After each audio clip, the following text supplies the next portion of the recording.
السلام علیکم ورحمۃ اللہ وبرکاتہ۔ جی آج کا جو سبق ہے وہ شروع کرتے ہیں۔ سب سے جو پہلا لفظ ہے وہ ہے ایاک۔ ایاک، سب سے پہلی جو چیز آپ نے دیکھنی ہے وہ ان کے مخارج ہیں، ٹھیک ہے۔ یہ جو پہلا حرف ہے اس کا مخرج ہے حلق کا نیچے والا حصہ جو سینے کی طرف ہے۔ یہ جو یا ہے اس کا جو مخرج ہے زبان کے درمیان اور تالو کے درمیان سے۔ الف مدہ آگے موجود ہے، یہ جوف دان یعنی منہ کے خالی حصے سے ادا ہوتا ہے۔ یہ جو کاف ہے اس کا جو مخرج ہے زبان کی جڑ اور تالو کا سخت حصہ، ٹھیک ہے۔ تو یہ ان کے مخارج ہیں، تو مخارج اچھی طرح یاد کریں اور اس کے بعد کوشش کریں کہ ان حروف کو ان کے مخارج سے ہی ادا کریں۔ دوسرا جو یہاں پر چیز ہم نے دیکھنی ہے کہ یہ جو پہلے والا حرف ہے یہ الف ہے، یہ حمزہ ہے، تو اسے ہم حمزہ پڑھیں گے کیونکہ الف جو ہے وہ خالی ہوتا ہے، جب الف پر زبر زیر پیش آ جائے تو وہ حمزہ بن جاتا ہے۔ دوسری جو چیز کہ یہ حمزہ وصلی ہے یا قطعی ہے، یعنی جب ہم پیچھے وصل کریں کہ پیچھے والی آیت کے ساتھ اس کا، تو یہ گر جائے گا یا نہیں گرے گا۔ وصلی ہو تو گر جاتا ہے، قطعی ہو تو نہیں گرتا، تو یہ نہیں گرے گا، یہ قطعی ہے۔ پیچھے والی آیت کے ساتھ وصل کرنے کی صورت میں یہ نہیں گرے گا۔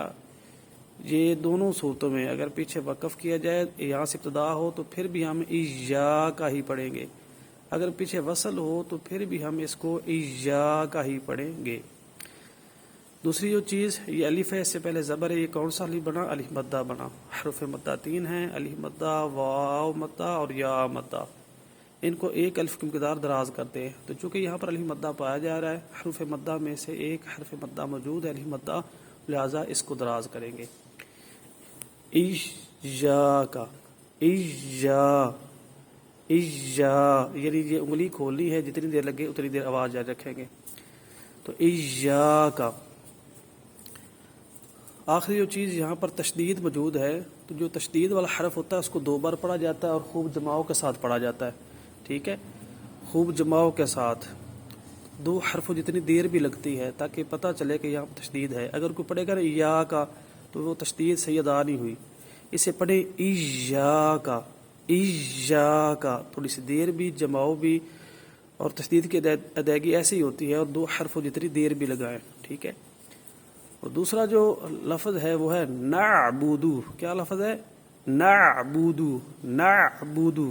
ان کے مخارج دیکھیں، نون جو ہے وہ زبان کے کنارے اور اوپر والا جو تالو اس کا آگے والا حصہ جو دانتوں کے اوپر والے دانتوں کے جڑوں کے قریب ہے وہاں سے یہ ادا ہوتا ہے۔ عین جو ہے وہ حلق کے درمیان سے ادا ہوتا ہے، با دونوں ہونٹوں کے تری والے حصے سے، اور دال جو ہے یہ زبان کے کنارے نوک، یعنی کنارے سے مراد دائیں بائیں والے کنارے نہیں، آگے والا جو حصہ ہے نوک جسے کہہ لیں، تو یہ جو ہے نا اوپر والے دانتوں کی جڑوں سے جب لگے گی نوک یا آگے والا جو حصہ ہے زبان کا وہ، تو اس وقت یہ دال جو ہے ادا ہوگا، ٹھیک ہے۔ یہ ان کے مخارج ہیں۔ تو دوسری جو چیز یہاں پر خیال رکھنی وہ کہ عین، عین کی درست ادائیگی۔ بعض لوگ اس سے پڑھتے ہیں نعبدو، نعبدو، وہ حمزہ ادا ہو جاتا ہے، تو پڑھنا کیا ہے؟ نعبدو، نا، عین کی جو آواز آنی چاہیے، یہ بار بار پریکٹس کریں۔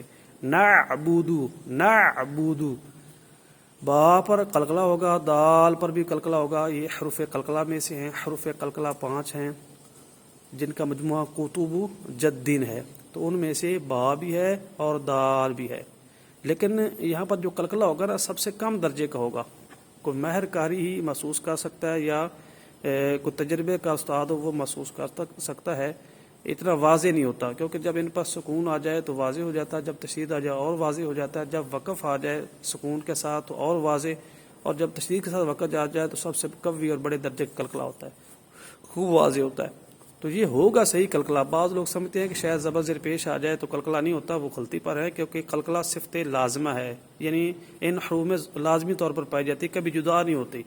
یہ عارضی صفت نہیں ہے کہ کبھی ادا ہو اور کبھی اس میں ختم ہو جائے، ایسا سلسلہ نہیں ہے۔ تو نعبدو پڑھیں گے، ٹھیک ہے۔ اور آخری جو چیز آپ نے دھیان کرنی ہے کہ بغیر دراز کیے معروف پڑھنا ہے. بعض لوگ نا جب خوش آوازی کا مظاہرہ کرتے ہیں تو درازگی خود بخود کر جاتے ہیں، بلکہ ہو جاتی ہے جب خوش آوازی کا جو ہے نا مظاہرہ کیا جاتا ہے، آواز لگائی جاتی ہے کہ اچھے طریقے سے پڑھو، لیکن وہ اچھا طریقہ ایسا درست نہیں ہے جس کی وجہ سے جہاں درازگی نہ ہو درازگی ہو جائے. اگر کوئی پڑھ دے یا کا نعبد دراز کرتا جائے، کاف کو دراز کر دے، با کو، دال کو، تو وہ غلطی پر ہے. اور اس طرح اس کو مجہول نہیں پڑھنا، نعبودو پڑھنا غلط ہے، نعبودو نعبودو اس طرح پڑھیں گے. تو یہ قوانین ہو گئے. اس کے بعد یہ کلمہ دوبارہ اسی طرح آ گیا ہے، تو اس کے قوانین جو ہے پہلے ہم نے نکال لی ہے. یہ جو آخری جو چیز ہے تو یہ پڑھیں گے نستعین، نستعین، نستعین، عین کی آواز نکالنے کی کوشش کریں، نستعین، نستعین. ٹھیک ہے. یہ مخارج ان کے دیکھیں گے آپ اسی طرح. نون کا مخرج گزر چکا. سین جو ہے یہ اس کی جو ادائیگی ہے وہ اسی جگہ سے ہے، یعنی زبان کا جو ہے سرا جو ہے تو اوپر والے دانت اور نیچے والے جو دانت ہیں جہاں پر ملتے ہیں وہاں پر جو ہے نا سین ادا ہوتا ہے. ٹھیک ہے. اس، اس، اس، اس، یعنی اوپر والے دونوں دانت اور نیچے والے دونوں دانت جس جگہ لگتے ہیں وہاں پر وہ زبان کا جو حصہ میں نے بتایا تھا، نوک سے کہہ لیں آگے والا جو حصہ ہے یا کنارہ، لیکن آگے والا دائیں بائیں والا اس میں شامل نہیں ہے، بالکل نوک سرا، وہ جب لگے گی تو وہاں سے یہ سین جو ادا ہوگا. ٹھیک ہے. تو تا یہ اس کا وہی مخرج ہے جو پیچھے دال کا بیان ہوا. ٹھیک ہے. عین کا مخرج بیان ہو چکا. یا مدہ کا وہی مخرج جو الف مدہ کا پیچھے بیان ہو چکا. جو فیدان یعنی منہ کا خالی حصہ، نون کا مخرج بھی بیان ہو چکا. تو سین پر سیٹی کی آواز آئے گی، نس، نس، نس. اگر آپ سیٹی کی آواز نہیں نکالیں گے، نس پڑھیں گے، نس، تو ثا بن جائے گی. حرف کی جگہ پر دوسرا حرف آ جائے گا. نس پڑھنے سے معنی بھی بدل جاتا ہے اور نماز اگر ہو تو وہ بھی ٹوٹ جاتی ہے، نماز میں اگر ایسے پڑھا جائے. آگے جو ہے تا کو دراز مت کریں. ہاں یہ اکثر دیکھنے میں آیا اور سننے میں آیا، جو لوگ طرز سے آواز پڑھتے ہیں نا تو یہ اس کو دراز کہا جاتے ہیں. نستعین، نستا، یعنی تا کو دراز کہا جاتے ہیں، حالانکہ دراز نہیں کرنا. یہ زبر ہوتی ہے نا، زبر زیر پیش، ان کو حرکات کہتے ہیں. ان کو بغیر کھینچے بغیر جھٹکا دیے اتنی جلدی اور چستی سے پڑھتے ہیں کہ مد کی بو بھی نہ آنے پائے. چیجا ایک آدمی طرز لگاتے ہوئے یا آواز لگاتے ہوئے خوشبو ہی ڈال دے، یعنی زیادہ دراز کر دے، ایسا نہیں چاہیے. یہاں بھی دیکھ لیں دراز نہیں کرنا، پیش موجود ہے، یہاں پر بھی زبر موجود ہے. آواز لگائیں صحیح اگر اچھی آواز ہے، لیکن تجوید کے قوانین کے دائرے میں رہتے ہوئے. اگر آپ تجوید کے قوانین توڑیں گے تو پھر اس آواز کو جو ہے نا حرام سمجھا جائے گا، ایسی آواز نہیں چاہیے. عی، عی، یعنی یہ عین کی درست ادائیگی. ٹھیک ہے. نستعین، نستعین، عی، عین کی آواز نکالنے کی کوشش کرنی ہے. ٹھیک ہے. تو آگے دیکھیں یا مدہ، جب یہاں پر وصل کریں گے، یعنی آگے اشارہ کر دیا وصل کی صورت میں ہے. اگر وصل کریں گے یعنی یہاں پر اگر جزم نہیں لگے گی تو یہ یا مدہ ہی رہے گی، مد اصلی ہی رہے گی. اس کو ایک الف کی مقدار ہی دراز کریں گے. لیکن اگر ہم یہاں پر وقف کرتے ہیں اور وقف ہی بنتا ہے، گول دائرہ بھی وقف کی علامت ہے، تو بھی وقف کی علامت ہے، تو اس صورت میں یہ مد عارض بن جائے گی. جو لکھا ہوا ہے وقف کے وقت یہ مد عارض بنے گی.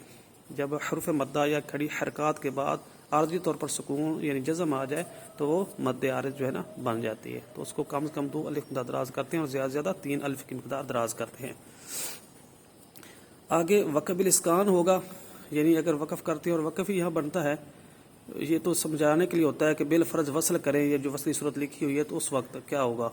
تو چونکہ یہاں وقف ہی بنتا ہے، لیکن اکثر قراء حضرات کو دیکھا ہے وہ اپنا نا یہاں پر وصل کرتے ہیں، چاہے ختم شریف پڑھ رہے ہوں، چاہے تلاوت کر رہے ہوں، کوئی بھی جگہ ہو یا نماز پڑھا رہے ہوں، تو اکثر حفاظ یہاں پر نستعینہ دی پڑھیں گے. اصل میں مجھے تو یہی لگتا ہے کہ شاید وہ ان چیزوں کو جانتے تو ہوں گے لیکن اہمیت نہیں دیتے. کیا وجہ ہے؟ یہ ان کو نظر تو آتا ہی ہے کہ گول دائرہ یہ وقف تام اور عید کے مکمل کی علامت ہے. یہاں حضور صلی اللہ علیہ وسلم وقف فرمایا کرتے تھے. ام سلمہ رضی اللہ عنہا ارشاد فرماتی ہیں کہ حضور پاک صلی اللہ علیہ وسلم گول دائرہ جب بھی آتا آیت مکمل ہوتی تو وہاں ہر آیت پر وقف فرماتے.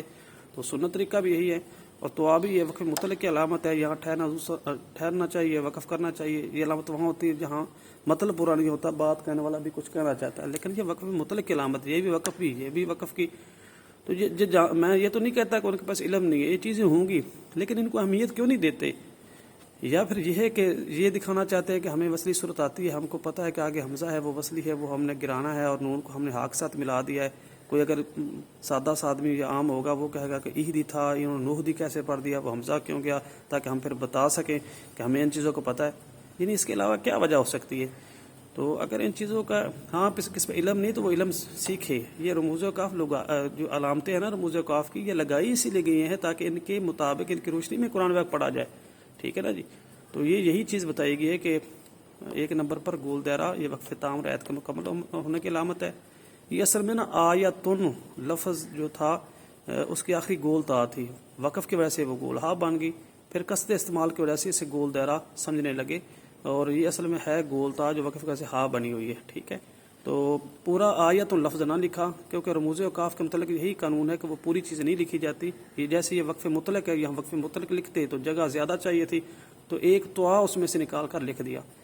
اس طرح میم لکھا ہوتا ہے، حالانکہ وہ مکمل کیا ہے، وقف لازم۔ وقف لازم اگر لکھا جائے تو جگہ زیادہ گھیرے، تو صرف ایک حرف وہ نکال کر وہاں لکھا جاتا ہے تاکہ اشارہ ہو جائے کہ اس سے مراد وقف لازم ہے، یا اس سے مراد وقف مطلق ہے، یا اس سے مراد وقف تام ہے۔ آیت کے مکمل ہونے کی علامت ہے، آیت مکمل جو نہیں لکھا گیا، ٹھیک ہے۔ تو رموز کا مطلب یہ ہوتا ہے نا، رموز اوقاف یعنی وقف کے اشارے ہیں، یہ اشارے ہیں، مکمل نہیں لکھا ہوا، ایک حرف کے ساتھ اشارہ ہو گیا کہ یہ وقف مطلق ہے، ٹھیک ہے۔ تو 2 نمبر پر یہ جو اس کے اندر 4 لکھا، اس سے کیا مراد ہے؟ تو 4 نمبر آیت ختم ہو گئی ہے، آگے 5ویں آیت شروع ہو گئی ہے۔ بعض لوگ ایسا ہوتے ہیں جس جگہ 4 لکھا ہوتا ہے نا، وہ سمجھتے ہیں کہ آگے 4 والی شروع ہوگی۔ اگر کسی سے پوچھا جائے کہ 4 نمبر آیت پڑھو کون سی ہے، تو وہ آگے والی پڑھنی شروع کر دیتی، ایہدی سے شروع کر دیتے، حالانکہ ایسا نہیں ہے۔ یہ 4 نمبر آیت جو ہے نا، یہ پیچھے والی تھی، یہاں سے شروع ہوئی اور یہاں پر آ کر ختم ہو گئی۔ تو کے متعلق وضاحت ہو چکی، لیکن پہلے بھی بیان ہو چکا ہے، جب ایک سے زیادہ علامتیں جمع ہو تو سب سے پہلے کوشش کریں کہ سب پر عمل ہو جائے۔ یعنی اگر وہ دونوں ہی وقف کی ہیں تو عمل کریں گے، تو وقف کریں گے تو عمل ہو جائے گا۔ اگر دونوں وصل کی ہیں تو عمل کریں گے تو وصل، اگر اس سے بھی زیادہ ہوں تو اکثریت پر عمل کریں۔ اگر 3 علامتیں موجود ہیں، 2 وقف کی ہیں اور 1 وصل کی ہے، تو وقف والی علامت پر عمل کریں کیونکہ اکثریت ادھر ہوگی۔ اگر 2 علامتیں وصل کی اور 1 وقف کی ہے تو پھر وصل والی علامتوں پر عمل کریں کیونکہ اکثریت ادھر ہے۔ لیکن اگر تضاد ہو، ایک علامت کچھ ہے دوسری علامت کچھ ہے، مطلب یہ ہے کہ ایک وقف کی علامت ہو 1 وصل کی ہو، تو اس وقت دیکھا جائے گا اوپر والی علامت کون سی ہے، اوپر والی علامت پر عمل کرنا افضل ہوتا ہے۔ اب گول دائرہ یہ بھی کہتا ہے وقف کرو، اوپر والا کہتا ہے یہ بھی وقف کرو، اب تو جو ہے نا آسانی ہو گئی، دونوں پر عمل کریں گے۔ اگر کوئی یہاں وصل کرتا ہے تو وہ وقف تام والی جو ہے نا بات ہے، اس پر بھی عمل نہیں کر رہا، اس علامت جو ہے رموز اوقاف کی، اس پر بھی اس میں عمل نہیں کیا، اور تو بھی وقف کی علامت ہے اس پر ہی اس پہ عمل نہیں کیا، لہٰذا یہاں پر تو وقف ہی بنتا ہے اور وقف جو ہے کرنا چاہیے۔ ہاں استاد اگر تعلیم حاصل کرنے کے، تعلیم دینے کے لیے یا تعلیم سلسلہ چلانے کے لیے اگر وہ کسی جگہ وقف کرواتا ہے، حالانکہ وقف وہاں نہیں ہے، یا جس طرح وصل کراتا ہے وہ کروا سکتا ہے، اسے وقف جو کروائے گا اسے وقف اختباری کہتے ہیں، اور وصل اگر کروایا جائے تو اسے وصل اختباری کہیں گے، یعنی وہ تعلیم حاصل کرنے کے لیے استاد کے کہنے پر وقف وصل جو ہے کرنا، ٹھیک ہے۔ تو آگے عین کی درست ادائیگی، یا مدہ، یہ چیزیں ہوگی۔ وقف الاسکان یعنی جس جگہ پر جزم نہ ہو، سکون نہ ہو، وقف کی وجہ سے وہاں پر سکون آ جائے تو اسے وقف الاسکان کہتے ہیں، یعنی غیر ساکن کو ساکن کر کے وقف کرنا، وقف الاسکان۔ اب یہاں پر وقف کریں گے تو یہ پیش نہیں رہے گی، یہاں پر جزم آ جائے گی، نستعین نستعین نستعین، ٹھیک ہے، تو جزم لگ جائے گی۔ آگے وقف الاشمام یہاں ہو سکتا ہے، پیش پر جو ہے وقف الاشمام ہو سکتا ہے، وہ ہے ہونٹوں کو گول کر کے اشارہ کرنا ہوتا ہے، لیکن وہ حرکت جو ہے نہیں پڑی جاتی۔ وقف بالروم بھی یہاں پر ہو سکتا ہے، کیونکہ وقف بالروم زیر اور پیش دونوں پر ہو سکتا ہے۔ اس میں یہ ہوتا ہے کہ جو حرکت ہوتی ہے اس کو مکمل نہیں پڑھنا ہوتا، بلکہ تیسرا حصہ پڑھنا ہوتا ہے۔ یعنی اگر ہم وقف اشمام کریں گے تو نستعین، ہونٹ گول کریں گے۔ اگر وقف بالروم کریں گے تھوڑی سی، نستعین نستعین، تھوڑا سا پیش کی جو تیسرا حصہ پڑھنے کی کوشش کریں گے، ٹھیک ہے۔ اللہ تعالیٰ جو ہے ہمیں عمل کرنے کی توفیق عطا فرمائے۔ تو اگر کسی جگہ سے سمجھ نہیں آئے تو آپ پوچھ سکتے ہیں، اس کو بار بار پڑھیں، اس کی ہجے بھی کریں، اور ان قوانین کی روشنی میں جو ہے نا، ان کو اگر کوئی قانون سمجھ نہیں آیا تو آپ مجھ سے دوبارہ جو ہے پوچھ سکتے ہیں۔